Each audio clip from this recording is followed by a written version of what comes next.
তো এর আগেও আমার মেয়ের আগেও একটা মেয়ের সাথে রিলেশন করছে, বিভিন্ন ব্ল্যাকমেল করে মেয়েদেরকে ব্ল্যাকমেল করে এক পর্যায়ে একটা মেয়েকে বিয়ে করছে, ওই ঘরে একটা বাচ্চাও আছে। তখন ওই মেয়েকেও সে বা তাকে মেরে এভাবে আত্মহত্যা বলে চালিয়ে দিচ্ছে। এখন আবার আমার মেয়েকে হুমকি ধমকি দিয়ে রিলেশন করায়, আমার মেয়েকে বিয়ে করা এখন আমার মেয়েকে ওই সেই একই রূপে তার মা সহ করে ষড়যন্ত্র করে তার মা সহ মিলে আমার মেয়েকে হত্যা করে এখন আবার সে আত্মহত্যা বলে চালিয়ে দিতে চাচ্ছে। মূলত ওকে জোর করে নিয়ে বিয়ে করছে, ব্ল্যাকমেল করে। তারপর বিয়ে করার পরে এই ছেলে ওরে মাদক সেবন করাইয়া ওর সাথে মানে ভিডিও করে তারপর ওর বন্ধুদেরকে দিয়ে পর্যন্ত ওর রুমে ঢুকে ওর সাথে শারীরিক সম্পর্ক করেছে। এরকম বহুত দিন যাবত টর্চারিং চলছে। ওর শ্বশুর শাশুড়ি ওরে আমার মামাদের কাছে আসতে দেয় নাই, ওর বাড়িতে আসতে দেয় নাই।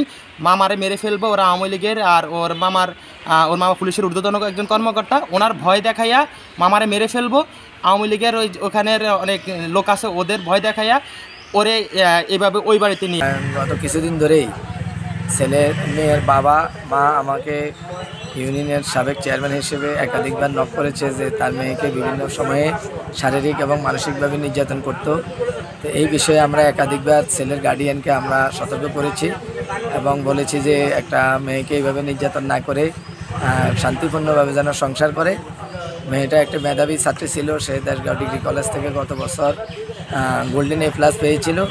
বুঝছে যে এটা পরিকল্পিতভাবে একটি হত্যাকাণ্ড হতে পারে এবং এই জন্য আমরা আপনাদের মাধ্যমে এবং দেশবাসীর মাধ্যমে আমরা পুলিশ প্রশাসনের কাছে, আইন শৃঙ্খলা বাহিনীর কাছে সুষ্ঠু তদন্ত সাপেক্ষে দোষীদের বিচারের আওতায় আনার জন্য দাবি জানাচ্ছি।